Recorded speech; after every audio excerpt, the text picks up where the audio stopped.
Hey everyone, welcome back. This is the video for practice number 4 for the week of March 30th through April 3rd. We are almost done with the week. Okay, let's jump right in. In number 1, we are given the three angle measures of a triangle are x plus 10, and 2x minus 6. And therefore, this triangle must be either isosceles, equilateral, right, or scalene.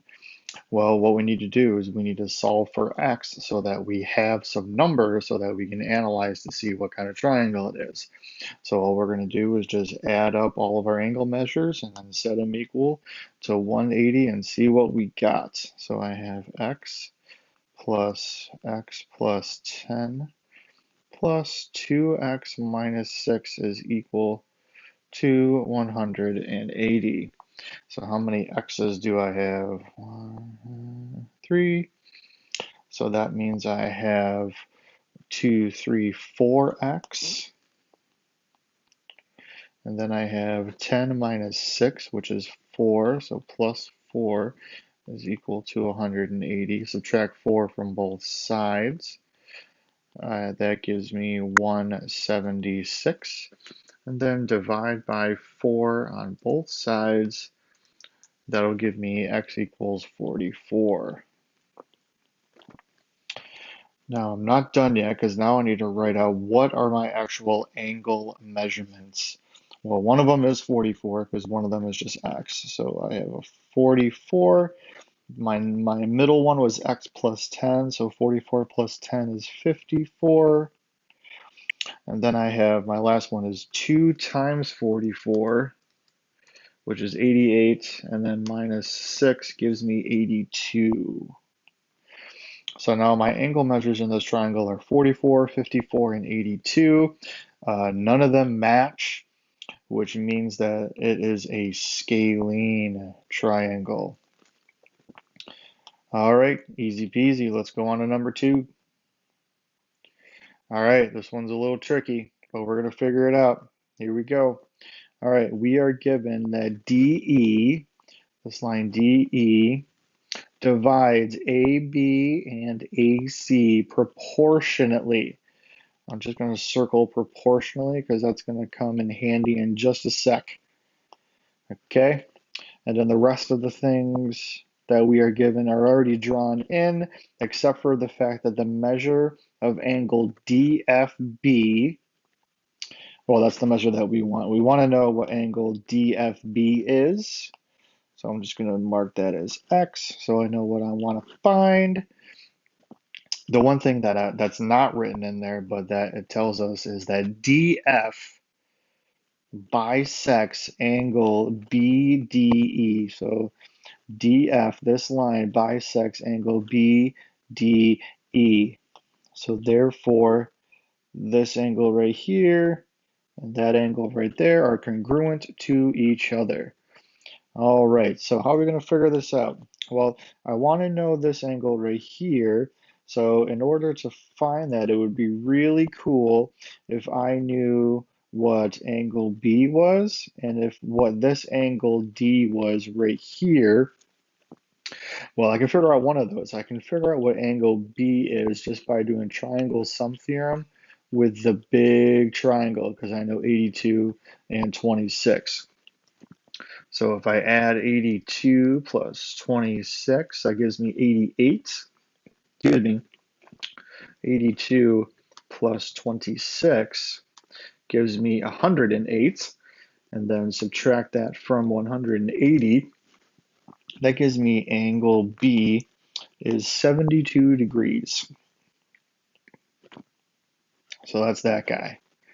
All right, 2/3 of the way there. So now, do you guys remember the side splitter theorem? Well, that said that if a line is parallel to one side of a triangle and that line bisects, not bisects, but that line intersects the other two sides of a triangle, then that line divides those two sides of the triangle proportionately. Okay? Well, This is just saying that in reverse. We are given that DE divides two sides of the triangle proportionately. So therefore, uh, DE must be parallel to BC by the converse of the side splitter theorem. All right. Well, why did I do this? Well, here's why I did this. Because I just found angle B is 72 degrees. Well, if DE and BC are parallel to each other, then I can look at line AB as a transversal cutting those two. So therefore, this angle down here, B, is corresponding to this angle right here. So this angle up here is also 72. And you may be asking yourself, well, why did I just do that? Well, if you look, that angle 72 that I just set up here, and the other two angles that were split in half by DF, all three of those guys make up a line. So all of those guys add up to 180. So if I call that these two angles are both y, I can set up an equation. I can just add all those guys up and set them equal to 180. So let's do that. We have y plus 72 is equal to 180, which gives us 2y plus 72 equal to 180. Subtract that 72 over, and we get at 108. So 2y is equal to 108, and then just divide by 2 on both sides, and we get 54. Y is equal to 54.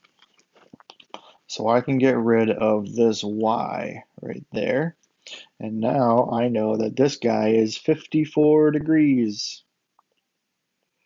54 is that guy.